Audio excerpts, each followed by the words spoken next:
अभी कर्मयोग के सिद्धांत में भगवान कृष्ण ने कर्म को यज्ञ के रूप में कन्वर्ट करने की बात कर रहे हैं। इसको जरा थोड़ा समझ लीजिए। जब कर्म यज्ञ में कन्वर्टेड होता है, जब यज्ञ जो है उसकी हमारी भावना अलग रहती है।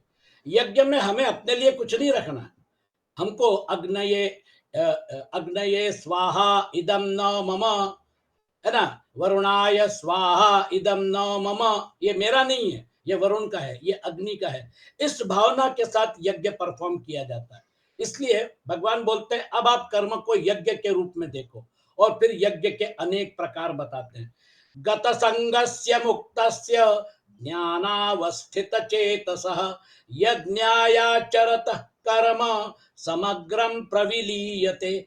गत संगस्य मुक्तस्य, जिसकी आसक्ति सर्वथा मिट गई है, मतलब कर्म के प्रति, कर्म करने में और कर्म के फल में, है ना, जो मुक्त है, जो मुक्त हो गया है, मुक्तस्य ज्ञानावस्थित चेतस, जिसकी बुद्धि स्वरूप के ज्ञान में स्थित है, ऐसे केवल यज्ञाय आचरतः समग्रम कर्म प्रविलीयते, यज्ञ के लिए कर्म करने वाले मनुष्य के संपूर्ण कर्म नष्ट हो जाते हैं। तो जैसे मैंने बोला, अग्नये स्वाहा इदम न मम, आपने जो भी कर्म किया, बड़े डायमेंशन में देखिए, हमारा जो तथाकथित अस्तित्व इस पृथ्वी पर है, इस पृथ्वी पर हमारा जो अस्तित्व है, उसमें हमसे जो कर्म करवाए जा रहे हैं, वो कर्म नियत कर्म हमने किए, और नियत कर्म परफॉर्म करके उन कर्मों के प्रति आसक्ति नहीं रखी। यज्ञाय आचरतः कर्म समग्रम प्रविलीयते, फिर वो कर्म जो है वो आपको बद्ध नहीं कर सकते, क्योंकि वो यज्ञ रूप में आपने किए। वैसे तो ये यज्ञ चल ही रहा है, उसमें अच्छे बुरे आहुतियां डल रही हैं, जहां पे युद्ध होते हैं, महायुद्ध होते हैं, वो भी एक आहुति है। वो आहुति में आज आप देख रहे हैं एक छोटी सी गाजा पट्टी में भयानक युद्ध हो रहा है, शस्त्रों के प्रयोग हो रहे हैं, और विनाशक शस्त्रों के प्रयोग हो रहे हैं, मालूम नहीं कितने लोग मारे जाएंगे। तो आप पूछेंगे ये भी यज्ञ है क्या? हाँ, ये भी यज्ञ है। और ये यज्ञ जो किया जा रहा है, इसके पीछे कर्म के प्रति और कर्मफल के प्रति आसक्ति 100% है। और ये जो करने वाले हैं, ये करने वाले जो हैं, उस यज्ञ का परिणाम जो है, वो परिणाम भुगतने के लिए भी तैयार है, और वो भुगतेंगे भी। तो ऐसा यज्ञ का स्वरूप जो है वो बड़ा व्यापक है। हमको उस यज्ञ के बारे में, उसमें जो आहुतियां डलती हैं, अच्छे लोग अच्छे कर्म करते हैं, बुरे लोग बुरे कर्म करते हैं। और जैसे नदी में बाढ़ आती है तो कचरा कूड़ा, नाले का पानी, इसका पानी सब नदी में बह जाता है, उसी प्रकार से ये कर्म का पूरा डायमेंशन जो है, इसमें अच्छे बुरे सारे कर्म जमा होते जाते हैं, आगे बढ़ती जाती है गाड़ी। इसलिए हमारे कर्म गति जो है, वो कर्म गति किसके साथ जोड़ी है? कर्म गति परफॉर्मर के साथ जोड़ी है, जो देही है, जो अपने देह को स्वीकार करके कर्म कर रहा है, ये मेरा है, ये 3 देह मेरे हैं, वो कर्म के साथ उसको जोड़ दिया है। और जैसे कर्म करेगा वैसे फल देगा भगवान। आपकी कर्म गति, गहना कर्मणों गति के हिसाब से आपकी आगे की गति तय होगी। इसलिए कुल मिला के हमको अधोगति जो है, मतलब नीचे की योनियां, 84 लक्ष योनियों में आप नीचे की तरफ नहीं जाएंगे, आप ऊपर की तरफ जाएंगे। कल पितृमोक्ष अमावस्या हो गई, पहला जो आपका जो मतलब टच पॉइंट है आगे का, भूवलोक जो है, वो पितृलोक कहा जाता है। वहां जो है जिन्होंने कर्म किए, अच्छे किए, लेकिन एलिवेशन ज्यादा नहीं मिला, वो कर्मों में उतनी फोर्स नहीं थी, वो पितृलोक तक रहते हैं। फिर उसके बाद स्वलोक है, भुव स्व, वहां तक जो है वो मतलब हमारे यहाँ पे इसका वेदों का जो कर्म कांड है, वहां पे स्वलोक का टारगेट रखा था कि भैया स्वर्ग में जाएंगे, वहां पे देवों के साथ रहेंगे, ऐश करेंगे, फिर वापस आएंगे। इसलिए कर्म कांड स्व के आगे नहीं जा पाया। इसलिए वेदों का कर्म कांड जो है, उसमें विधि, ये करो, ये यज्ञ करो, वो यज्ञ करो, ऐसा होगा वैसा होगा। तो कर्म कांड और उपासना कांड जो है वो स्वलोक तक आपके बारे में, उसके बारे में चिंता वहां तक होती है। लेकिन भगवान कृष्ण क्या बोलते हैं भगवत गीता में? स्वर्गलोक टारगेट मत रखो अर्जुन, उसके आगे के जो लोग हैं, महा जन तप सत्यम, और ब्रह्मलोक तक पहुंच गए, तो फिर आपकी तथाकथित आयु जो है वो एक कल्प की आयु, मतलब ब्रह्मा की आयु जो है, उसके साथ अगर ब्रह्मलोक में है तो ब्रह्मा की आयु तक, अगर बीच में कहीं है तो कल्प तक। इसलिए इनको जो चिरंजीवी का जो आशीर्वाद है, ये एक कल्प तक, मतलब ब्रह्मा का दिन जब तक है 432 करोड़ वर्ष, उसमें से जितने खत्म हो गए, क्योंकि ऑलरेडी ये 6 मनवंतर हो गए हैं, और ये 28वां, मतलब क्या कहना चाहिए, वैवस्वत मनु जो है ना, वैवस्वत मनु ये 7वां मनु है। इसके पहले स्वयंभुव मनु जो है, वहां से घटनाक्रम शुरू होता है। इसके पहले और भी, मतलब क्या कहना चाहिए, तो 71 वर्ष, 71 चतुर्युगी जो है, वो एक मनु प्रिसाइड करता है। हमारा जो वैवस्वत मनवंतर है, ये वैवस्वत मनवंतर शुरू हो चुका है। इसमें से 27 चतुर्युगियां हो गई हैं, 28वीं चतुर्युगी चल रही है, जिसमें त्रेता में, है ना, अपना भगवान राम हुए थे, तो सतयुग जो है, वहां पर ये जो कथाएं आप पढ़ते हैं, मतलब आप अगर श्रीमद् भागवत वगैरह, अगर भागवत पुराण अगर पढ़ेंगे, तो वहां पर वो जो कथाएं आती है, ध्रुव की कथा, है ना, या फिर उसके बाद वाले, उसके पहले वाले, तो वो आप देखेंगे कि वो रिलेट होता है। ये हमारा जो अभी का मनवंतर चल रहा है ना, ये मनवंतर सतयुग जहां पे शुरू हुआ था, उसके बाद की जो घटनाएं हैं, जो वहां पे रिकॉर्ड की गई हैं, और वो जो है उसके साथ उन्होंने थोड़ा बहुत, मतलब कल्पना शक्ति को जोड़ दिया है। इसलिए लोग क्या बोलते हैं, ये माइथोलॉजी है, ये एक इतिहास है जो हमारे सामने रखा हुआ है। इसलिए आप देखेंगे कि श्रीमद् भागवत में 9वें स्कंद में वो फिर यहाँ तक आते हैं, मतलब भगवान राम, और फिर उसके बाद आगे भगवान कृष्ण तक, और फिर आखिर में भगवान कृष्ण का अवतार की समाप्ति, है ना, वो उन्होंने, मतलब व्यास जी ने और उनकी टीम ने, कृष्ण द्वैपायन वेद व्यास कहे जाते हैं, उनके साथ बहुत सारे ऋषि थे, बहुत सारे अच्छे अच्छे विद्वान थे, और उन्होंने 18 पुराणों की रचना की। तो उन्होंने उस समय का जो इतिहास था वो हमारे सामने रखा है, लेकिन कालखंड बहुत बड़ा है। तो स्वयंभुव मनु जो है, वो स्वयंभुव मनु, उसके बाद फिर और 5, और फिर उसके बाद ये जो है, तो चाक्षुष मनवंतर वगैरह, जो उसमें ये देवी के अवतार वगैरह जो है, ये उस समय हुए थे चाक्षुष मनवंतर में। अगर आप देवी सप्तशती का पाठ करेंगे तो आपको रेफरेंस मिलेगा। इसका मतलब कालखंड बहुत बड़ा है। हमारे यहाँ पे गणेश जी, शंकर जी, वो जो सारा कालखंड है, तो आप जब कालखंड का एनालिसिस करेंगे तो वो अपने आप में एक बहुत बड़ा प्रोजेक्ट हो जाता है। लेकिन वो सब जाने दीजिए। अभी हमारा जो जन्म हुआ है, कलयुग जो है, कलयुग के ऑलरेडी, मतलब एक 5,500 वर्ष हो चुके हैं, और वो जो है हमारा जन्म जो है, अभी जिस पॉइंट पे हुआ है, हमको उस पॉइंट पे विचार करना है और फोकस करना है। क्योंकि त्रेता में भगवान राम हुए, सत्ययुग जो है, जैसा मैंने आपको बोला, ध्रुव की कथा वगैरह, वो सब जो है, वो पीरियड आ जाएगा। उसमें हिरण्यकशिपु, प्रहलाद, और फिर दैत्यों का, दानवों का युद्ध, बलि वगैरह, वो सारा जो है आख्यान, वो सब फिर और आगे बढ़ता है। त्रेता युग में भगवान राम, द्वापर में भगवान कृष्ण, दशम स्कंद में आके भगवान कृष्ण का, मतलब आख्यान शुरू होता है। और फिर 11वां स्कंद जो है, उसमें तत्व ज्ञान है, और फिर भगवान कृष्ण की अवतार की समाप्ति। और फिर 12वां स्कंद जो है, शुभदेव जो है, वो शुभदेव आशीर्वाद दे के निकल जाते हैं, और परीक्षित को तक्षक का दंश होता है, और परीक्षित जो है वो उसके पहले ही समाधि में चला जाता है। ये जो आख्यान है, फिर जन्मेजय सर्प यज्ञ करता है। श्रीमद् भागवत भी पढ़ने लायक ग्रंथ है, बहुत अच्छा ग्रंथ है। उसमें भी आपको बहुत सुंदर इनपुट्स मिलेंगे। भगवत गीता जो है, वो महाभारत से जुड़ी हुई है। वो महाभारत के प्रसंगों में, तो आपको भगवत गीता का चैप्टर कहाँ मिलेगा? विश्व पर्व में। भगवत गीता महाभारत के साथ जुड़ी हुई है, लेकिन बहुत बड़ा कालखंड जो है वो श्रीमद् भागवत में है। तो इसलिए हमारे यहाँ पर ये 3 ग्रंथ जो है, इसका नियमित, मतलब हमारे यहाँ पे वाचन किया जाता है। श्रीमद् भागवत कथाएं होती हैं, श्रीमद् भागवत सप्ताह होते हैं, तो भागवत के साथ, ताकि लोग जुड़े रहें।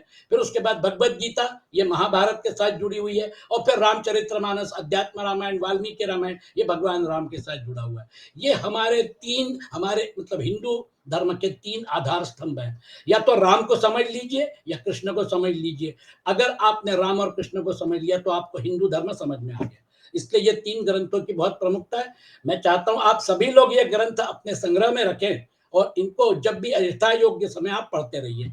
यज्ञायाचरत कर्म समग्रम प्रविलीयते। आप अपने कर्म को यज्ञ में कन्वर्ट करिए। आप जो आहुति डाल रहे हैं, वो बुरी आहुति क्यों डाले भाई? यज्ञ अगर करना है तो आहुति अच्छी डाले, एक अच्छी प्रेरणा के साथ डाले। अगर वो आहुति अच्छी है, कर्म अगर अच्छा किया और परमात्मा को समर्पित किया यज्ञ की भावना से, तो फिर गति क्या? अगर परमात्मा को समर्पित कर दिया तो अकाउंट जीरो हो गया। आपके अकाउंट में ना क्रेडिट बैलेंस है, ना डेबिट बैलेंस है। आपने वो अकाउंट जो है, कर्माशय जो है, वो भी सरेंडर कर दिया। आप आपने जो भी उपाधियों को लेके कर्म किया, वो सारी उपाधियां लेके कर्म परफॉर्म करके उपाधियों को छोड़ दिया। जैसे ही आप उपाधियों से विलग हो गए, आप जीवन मुक्त हो गए। और फिर जब ये शरीर, वो तो एक कर्म गति से जुड़ा हुआ था, जब ये शरीर आप छोड़ देंगे तो फिर आप विदेह मुक्त हो गए।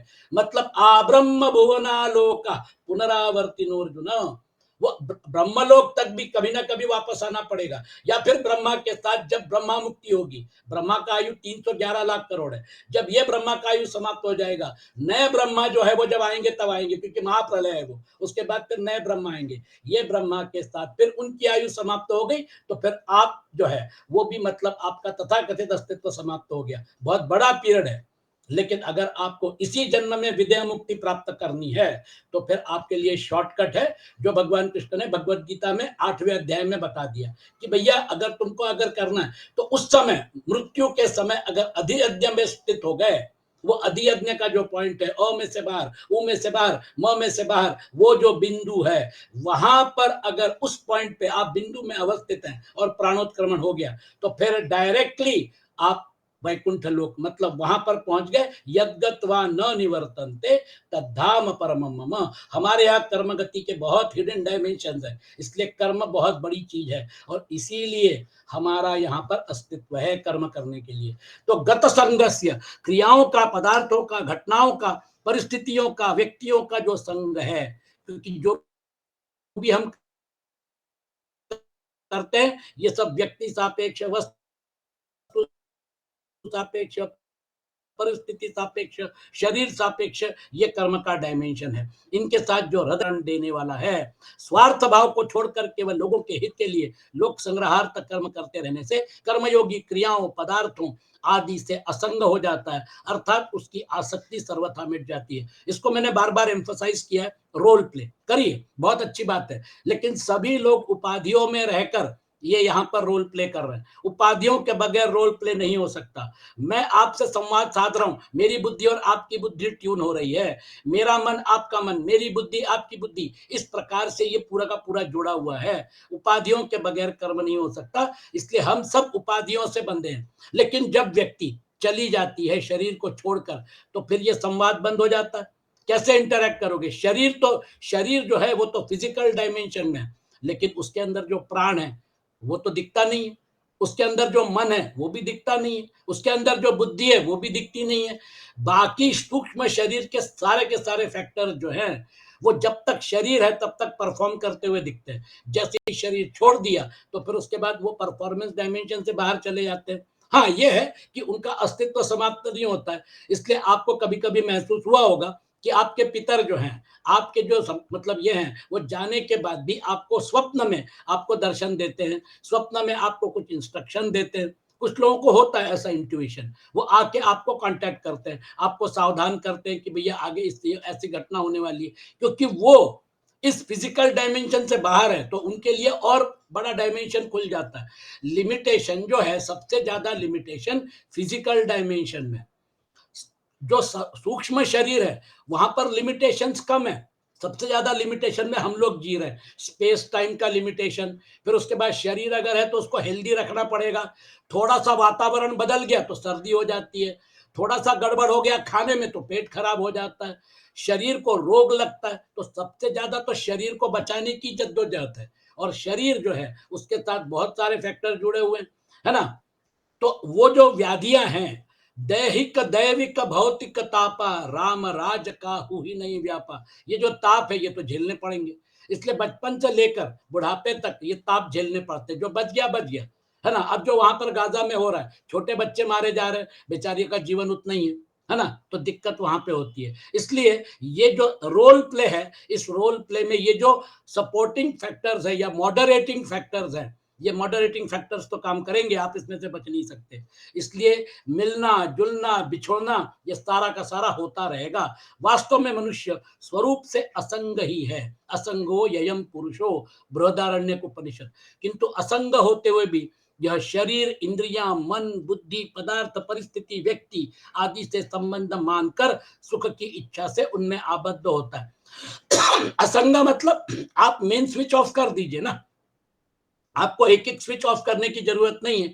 आप मेन स्विच ऑफ कर दीजिए, मतलब रोल अलग मैं अलग, यहाँ पे मेन स्विच है। रोल अलग, मैं अलग, तो आप जब भी चाहें रोल में से विथड्रॉ होकर आप अपने स्वरूप में स्थित हो सकते हैं। वही तो प्रैक्टिस चल रही है हम लोगों की, अपन वही तो कर रहे हैं ओंकार का जप करके। आप रोल प्ले करने के लिए आप रोल में घुसते हैं, रोल प्ले करते हैं और फिर आपकी मर्जी से आप रोल में से बाहर होते हैं। यही प्रैक्टिस करते रहनी है। इसलिए ओंकार का जप करते रहिए। जब आप अ में हैं, उ में हैं और म में हैं, तो फिर आप रोल प्ले में हैं। म से आगे जो है वो बिंदु जो है वो अनंत है। जब आप वहां पे हैं तो फिर आप एकमेव अद्वितीय अवस्था जो है, तुरीय अवस्था, उसका आनंद ले रहे हैं। वो आनंद जो है उसको वर्णन नहीं किया जा सकता, क्योंकि आपके पास मन नहीं है, बुद्धि नहीं है, कुछ नहीं है। इसलिए अगर कोई आदमी बोले कि हाँ मुझे मतलब क्या कहना चाहिए, मैंने जीवन मुक्ति प्राप्त कर ली है, तो जीवन मुक्ति प्राप्त कर ली है ये आपको बताने की भी जरूरत नहीं है, क्योंकि आपकी उपाधियां हैं, लेकिन आप उपाधियों में घुस सकते हैं, बाहर निकल सकते हैं। आनंद से एंजॉय करिए। कई बार क्या होता है, ब्रह्मविद ब्रह्मैव भवति, ब्रह्म होकर ब्रह्म को प्राप्त करना पड़ता है। अगर सही ढंग से अगर आपने वहां पे प्राप्त कर लिया, वहां तक आप पहुंच गए, तो फिर वो जो परमानंद है, वो जो संतुष्टि है ना, सतचित आनंदम ब्रह्म अपन बोलते हैं ना, तो वो सत्य है, वो चित है और वो आनंद है, उसके अलावा कुछ भी नहीं है। उसको एंजॉय करिए, अनुभव करिए। बस वही अनुभूति जो है, वही हमारा उद्देश्य है। चौथा पुरुषार्थ मोक्ष, सुख की इच्छा से उनमें आबद्ध हो जाता है। व्यवहार तो चलता रहेगा साहब, आज हम जैसे कर रहे हैं वैसे बाकी लोग भी करेंगे, पहले भी करते थे। कर्मयोगी संसार से मिली हुई शरीर आदि वस्तुओं को अपनी और अपने लिए न मानकर, उन्हें संसार की ही मानकर संसार की सेवा में अर्पण कर देता है। इससे वस्तुओं और क्रियाओं का प्रवाह संसार की ओर हो जाता है और अपना असंग स्वरूप ज्यों का त्यों रहता है। इसीलिए तो आप देखिए ना, शरीर जो है वो मृत पड़ा हुआ है, और उस शरीर को आप्तेष्ट मित्र जो है वो अभी मतलब क्या कहना चाहिए, अग्नि को समर्पित करने वाले हैं।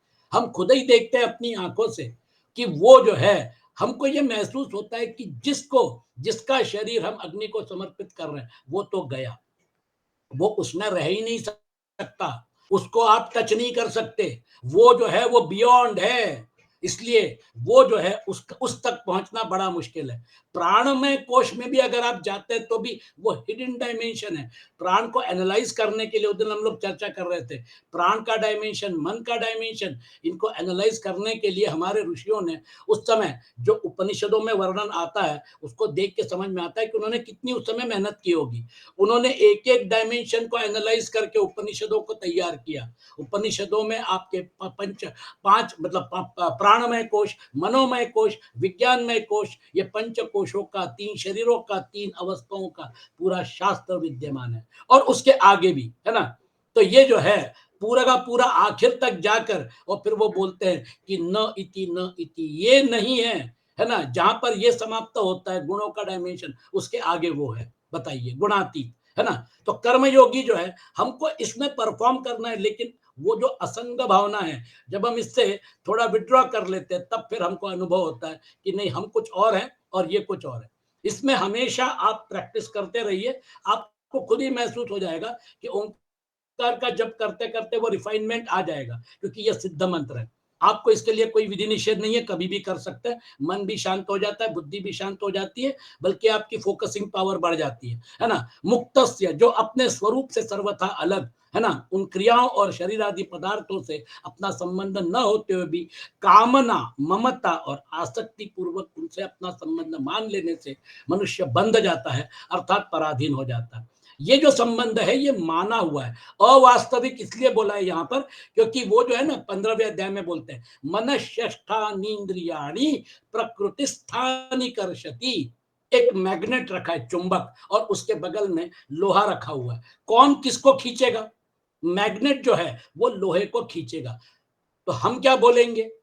मैग्नेट जो है वो मैग्नेट ने लोहे को प्रकृति स्थानी कर्षति, जड़ प्रकृति का एक अंश मेरा मानकर, है ना, हम ये सारा व्यवहार कर रहे हैं। जड़ प्रकृति में जैसे मैंने तीन शरीरों को अपना मान लिया है और मैं व्यवहार कर रहा हूं, उसी प्रकार से आप भी व्यवहार कर रहे हैं तीन शरीरों को अपना मान के। हम सभी ये तीन शरीरों को अपना मान के व्यवहार कर रहे हैं। आप पूछेंगे जोशी जी कैसी बात कर रहे हैं, वो तो मानना ही पड़ेगा ना। अगर शरीर को अगर बीमारी हो गई है तो फिर शरीर का ख्याल रखना पड़ेगा, डॉक्टर के पास जाना पड़ेगा। बिल्कुल सही है। अगर भूख लगी है तो खाना खाना पड़ेगा। शरीर को प्यास लगेगी, भूख लगेगी, शरीर के रिक्वायरमेंट्स, सारे प्राणी मात्र अगर आप देखेंगे तो शरीर को संभालते ही, संभालने के लिए उनकी सारी जिंदगी बीत जाती है। उनको आगे के डायमेंशन मालूम नहीं है। ये शरीर जो है, ये शरीर अच्छा रखना चाहिए। ये शरीर के साथ आप देखिए 24 घंटे में से 14-15 घंटे हम इस शरीर के साथ जुड़े रहते हैं, इस शरीर की चिंता के साथ जुड़े रहते हैं, और फिर बाकी हमारा व्यवहार का डायमेंशन। कुल मिला के इस शरीर को सेंटर मानकर, इस शरीर को फोकस मानकर हमने एक अपना विश्व तैयार किया। मेरे शरीर को क्या चाहिए? मेरे शरीर को रहने के लिए जगह चाहिए। मेरे शरीर को क्या चाहिए? भोजन चाहिए। मेरे शरीर को विश्राम करना है तो फ्लैट ले लिया। फ्लैट में क्या है? किचन भी है, डाइनिंग भी है, लिविंग रूम भी है, बेडरूम भी है ना? रहने की पूरी व्यवस्था, नीचे पार्किंग है, गाड़ी वहां खड़ी रहती है, तो शरीर बड़ा अच्छा मतलब महसूस करता है। कुल मिला के आप देखेंगे हमारा सारा व्यवहार शरीर सापेक्ष है और उसमें हम पूरी तरह से फंसे हुए हैं। लेकिन वो जो है, वो आपका व्यवहार का डायमेंशन था, उसमें आप पूरी तरह क्यों उलझ गए? हाँ ठीक है, ये सारी चीजें आवश्यक है, लेकिन उसके आगे जाइए। ज्ञानावस्थित चेतसः, जिसकी बुद्धि में स्वरूप का ज्ञान नित्य निरंतर जागृत रहता है, वह ज्ञानावस्थित चेतसः है। स्वरूप ज्ञान होते ही उसकी स्वरूप में स्थिति हो जाती है और वास्तव में पहले से ही थी, लेकिन आपको उसका अज्ञान था। ये अज्ञान क्यों था? क्योंकि वो स्वरूप जो था वो छुपा हुआ है। अगर आत्म तत्व अगर है तो फिर वो दिखता क्यों नहीं है? उसकी अनुभूति क्यों नहीं होती है? क्योंकि वो बोलते हैं ना, मैं योग माया के आवरण में छिपा हुआ हूं, नाहम प्रकाश सर्वस्य योग माया समावृतः। ये गुणों को जरा थोड़ा मंथन करिए। ये गुणों को मंथन करके जो अमृत निकलेगा, क्योंकि ये गुण जो है यही तो छुपा के रखे उसको। आत्म तत्व अगर अंदर है तो वो आत्म तत्व की अनुभूति तो हो जानी चाहिए। उसके साथ तो हमारी नाल जुड़ी हुई थी, two sides of the same coin. लेकिन व्यवहार में हम इतने उलझ गए कि कॉइन का दूसरा हिस्सा जो है, राज मुद्रा, वो देख नहीं पाए। एक जन्म नहीं, अनेक जन्म बीत गए और मानव जन्म लेने की कसक जो है वो भी पूरी नहीं हो पा रही है। एक जन्म ले लिया, जोशी जी का मतलब थोड़ा संवाद हो गया, सुना, लेकिन कन्विंस नहीं हुए कि जोशी जी बोलते हैं कि भी इसी जन्म में जीवन मुक्त हो जाओ, विदेह मुक्त हो जाओ, नहीं थोड़ा और 8-10 जन्म थोड़ा और राउंड मार लेते हैं। अरे राउंड मारना कितना डिफिकल्ट है। जन्म, माता को तकलीफ, जीवन, दुनिया भर के मतलब ताप, है ना, और फिर उसके बाद मृत्यु का क्लेश। तो ये जन्म जीवन मृत्यु में मिला क्या? आपके हाथ में क्या आया? आपने क्या अचीव किया? इसलिए ज्ञानावस्थित चेतसः, ज्ञान है वो। ज्ञान बुद्धि के आगे, ज्ञानम ज्ञेयम ज्ञानगम्यम पश्यन्ति ज्ञान चक्षुषः। परमात्मा ज्ञान के चक्षु से देखा जाता है और ये ज्ञान जो है, ये ज्ञान की अवस्था है। जब आप ज्ञान से बात करते हैं तो फिर वहां पे बुद्धि कंट्रीब्यूट करती है, मन कंट्रीब्यूट करता है। कन्विंस कर लीजिए अपने आप को, पहली स्टेज कन्विंस कर लीजिए कि ये शरीर जो है ये मैंने ग्रहण किया, ये शरीर मेरी उपाधि है, मैं ये शरीर नहीं हूं। कई बार क्या होता है, कन्विंस कर नहीं कर पाते हो, फिर आगे बढ़ लेते हैं। शास्त्रों का अध्ययन करिए, जरूर करिए, लेकिन पहली बात तो यह है, एक एक सीढ़ी आगे बढ़ने के बाद फिर उसके बाद नीचे मत उतरिए। वो नीचे उतरना जो है बड़ा महंगा पड़ता है, क्योंकि लोग क्या है, बहुत सारे शास्त्र पढ़ लेते हैं और फिर उसके बाद भगवत गीता के बेसिक कॉन्सेप्ट्स मालूम नहीं है, उपनिषद मालूम नहीं है, ये मालूम नहीं है। मालूम होना, बुद्धि का चातुर्य जो है वो अलग है, लेकिन अनुभूति अलग है। ज्ञानावस्थित चेतसः, जब आप ज्ञान में अवस्थित हैं तो फिर आपको पता चलेगा कि उपाधियों का लिमिटेशन जो है उससे आप बाहर निकल गए। लिमिटेशन आपने डाल के रखे हैं, उपाधियां, इनको लिमिटिंग एडजंक्ट्स बोलते हैं इंग्लिश में। दे हैव लिमिटेड यू, आप तो अनलिमिटेड थे। जब आप अनलिमिटेड हो जाओगे और फिर अनलिमिटेड मतलब सर्वात्म भाव में चले जाओगे, तो फिर आपका अलग अस्तित्व आपके लिए कोई मीनिंग नहीं रखेगा।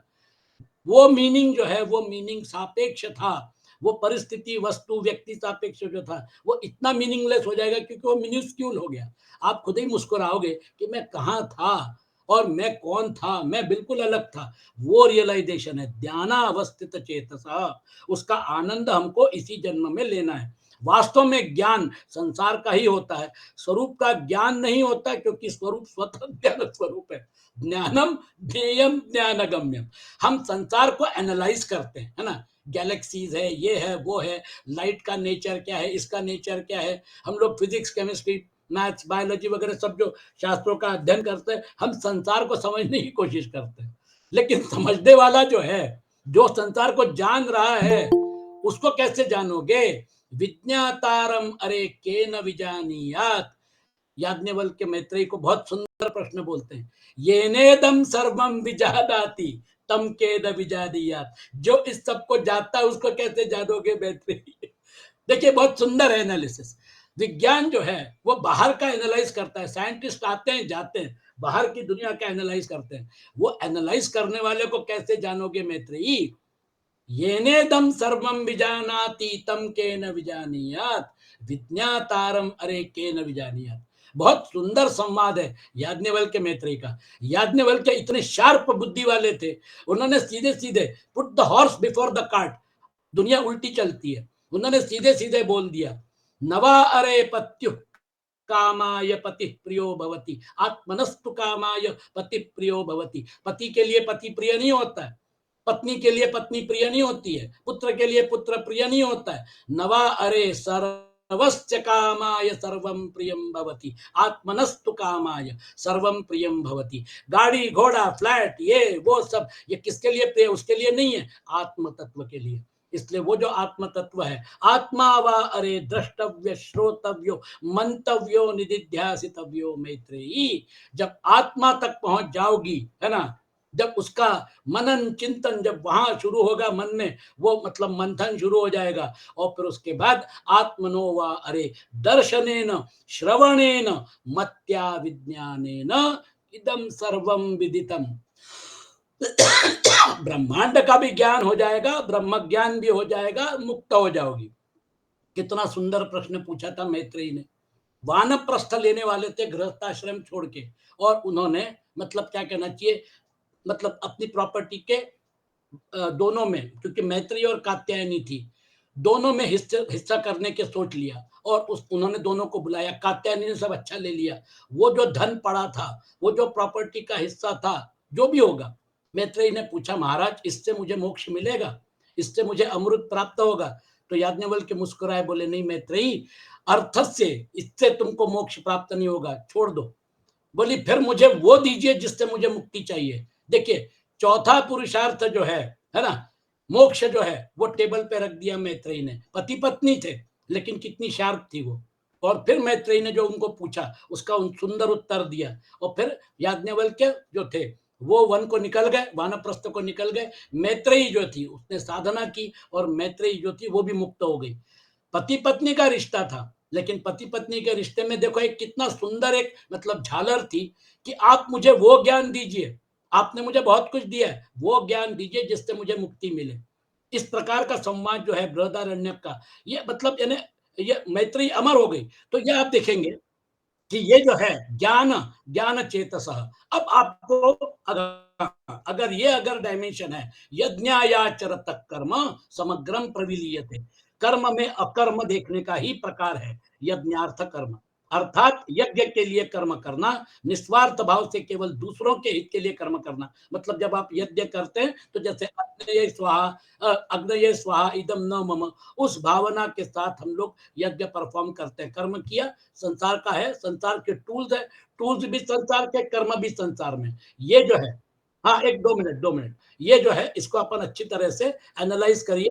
तो ज्ञान अवस्थित चेतसा आपको धीरे धीरे उसके वो संसार के डायमेंशन से पीछे खींच रहे हैं भगवान कृष्ण, और कर्म को यज्ञ के रूप में कन्वर्ट करो। टूल्स वही, सब कुछ वही, कुछ नहीं बदला। आप उतनी निष्ठा के साथ कर्म कर रहे हैं, लेकिन आपने कर्म को यज्ञ में कन्वर्ट कर दिया। और यज्ञार्थात कर्मणोन्यत्र लोकोयम कर्म बंधना, जब यज्ञ की भावना से किया जाता है, भावना महत्वपूर्ण है।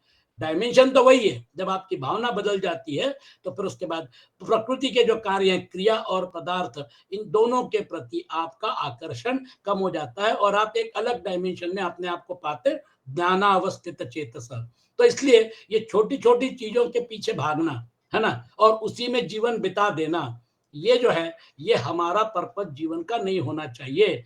क्योंकि जो अनित्य है, जो नष्ट होता है, उसके पीछे भागते रहते लोग बाग, और वो अपना पूरा जीवन उसी में बिता देते हैं। तो इसलिए मतलब ये जो वित्तेषणा, कामेषणा, लोकेषणा, ये सारी ईषणाएं हैं, ये आपको दौड़ाती हैं, भगाती हैं और आपको संसार के साथ और मौज मजा करने के लिए आगे लेके जाती है। कितना पैसा कमाओगे, कितनी प्रतिष्ठा कमाओगे और फिर वो प्रतिष्ठा के लिए कितना कॉम्प्रोमाइज करोगे, यानी कुल मिला के आप देखेंगे पूरा गणित बिगड़ जाता है। इसलिए वो जो संतुष्टि है वो अपने जीवन में ला के एक लेवल तक आगे बढ़िए और फिर उसके बाद परमात्मा के साथ हमेशा जो आपका जुड़ाव था वहां तक पहुंचने की कोशिश करिए। इस बंधन से छूटने का उपाय है फलेच्छा का त्याग करके केवल दूसरों के हित के लिए काम करना। तो ये बस 2 पॉइंट है, इसको अपन लेके आज का सत्र समाप्त कर रहे हैं। कर्मयोग ममता मेरापन का त्याग है और ज्ञान योग में अहंता मैंपन का त्याग है। मैं अरु मोर तोर तय माया, यही तो तुलसीदास जी ने बोला, मैं और मेरा, तू और तेरा। तो फिर उसके बाद हम लोग अलग अलग हो गए, हम लोग अलग अलग विचार करने लग गए, हमारे विचार अलग, हमारे आचार अलग, एक शरीर अलग, वो सारा अलग अलग दिखना शुरू हो गया। ममता का त्याग होने से अहंता का और अहंता का त्याग होने से ममता का त्याग हो जाता है। भगवान कृष्ण दूसरे अध्याय में बोल रहे हैं ना, निस्पृह निर्मम निरहंकार। जब लिमिटेशन तोड़ दिया तो फिर सर्वात्म भाव स्वाभाविक था, वो जो है कहीं से लाना नहीं पड़ता है। जमीन में अगर आपने कुआं खोदा तो पानी कहीं से लाना नहीं पड़ता है, वो जो है पानी जो अंदर रहता है जमीन में वो अपने आप कुएं में आ जाता है। तो हमने क्या किया, हमने सिर्फ कुआं खोदने की मेहनत की, पानी अपने आप आ गया। तो हमने क्या किया, हमने जो ज्ञानावस्थित चेतस, इस डायमेंशन में जब हम आगे बढ़ते चले गए तो वो जो है ब्रह्म तत्व जो खेल रहा है, ये नेदम सर्वमिदम, ये सारे पूरे मतलब ब्रह्मांड को सृष्टि में व्याप्त है, उसके बाहर भी है। वो तो अपने आप जैसे पानी आ गया कुएं में, है ना, तो वैसे ही आ जाएगा वो। तो कुल मिला के हमारी साधना जो है वो साधना इन गुणों के मंथन में, इन गुणों के साथ एनालाइज करते रहिए। मनन चिंतन निधिध्यासन, निधिध्यासन का डायमेंशन बहुत गंभीर डायमेंशन है। वहां तक जब आप जाएंगे तो कन्विंसिंग क्या, फिर आप उसी अवस्था में अपने आप को पाएंगे, वो अलग से कुछ लाने की जरूरत नहीं है। इसलिए ये जो है ये यानी ज्ञान गम्यम है, ये तर्क गम्यम नहीं है। इसलिए ज्ञानम ज्ञेयम ज्ञान गम्यम हृदय सर्वस्य विष्टितम, वो अगर हृदय में है तो दिखेगा, क्यों नहीं दिखेगा, आपके साथ जुड़े हुए थे। हम अगर इस भावना से काम कर्म कर रहे हैं कि मैं नहीं कर रहा हूं, मेरे से करवाया जा रहा है, तो फिर आप देखिए आप वहां तक पहुंचना आपका काम आसान हो जाएगा, क्योंकि अहंकार का बैरियर आपने क्रॉस कर लिया। इसलिए यहाँ पर ज्ञान योग में पहले अहंता मिटती है, फिर ममता, और अहंता और ममता ये दोनों मिटने के बाद फिर वो जो है आपका असली स्वरूप आपके सामने जैसे दूध में मक्खन या दूध में घी वैसे स्पष्ट हो जाता है। अध्याय के 14वें श्लोक में भगवान अपने कर्मों की दिव्यता का वर्णन करते हैं। ये जो ज्ञान है कर्म को अकर्म करने का, ये सुंदर वर्णन यहाँ पर भगवान कृष्ण ने आपके सामने रखा हुआ है। तो कर्म जो है उसको अकर्म में कन्वर्ट करने के लिए क्या करना है, ये हमारे सामने स्पष्ट रूप से उन्होंने रख दिया। यह 23वां श्लोक कर्मयोग का मुख्य श्लोक है, प्लीज नोट कर लीजिए। जैसे भगवान ने ज्ञानाग्नि सर्व कर्माणि भस्मसात् कुरुते अर्जुन, तो वो जो है ना, वो आपके सामने पॉइंट है। तो ये 23वां श्लोक जरा थोड़ा और मनन चिंतन करते रहिए। पदों से ज्ञानाग्नि के द्वारा ज्ञान योगी के संपूर्ण पाप भस्म होने की बात कही है। अहम त्वाम सर्व पापेभ्यो मोक्षयिष्यामि माम, तो वो जो है, तो ये आपके सामने ये महत्वपूर्ण श्लोक भगवान कृष्ण ने रखा हुआ है। अब आगे जो है देखिए, ये जो भावना, बस एक मिनट, ब्रह्मार्पणम ब्रह्म हविर ब्रह्माग्नौ ब्रह्मणाहुतम ब्रह्मैव तेन गंतव्यम ब्रह्म कर्म समाधिना, ये है पर्पस हमारे अस्तित्व का। अर्पणम ब्रह्म हवि ब्रह्म ब्रह्मणा ब्रह्माग्नौ हुतम ब्रह्म कर्म समाधिना, ऐसा यज्ञ मतलब सब ब्रह्ममय है। परफॉर्मर जो है वो भी ब्रह्म है, आहुति दी जा रही है वो भी है, हवि भी है।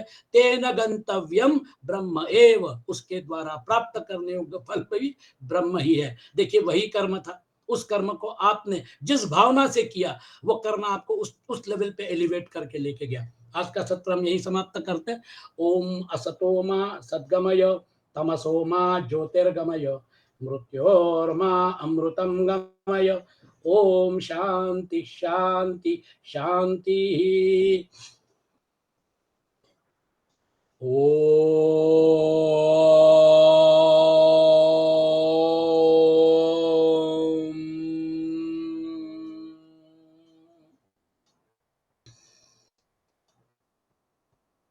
ओम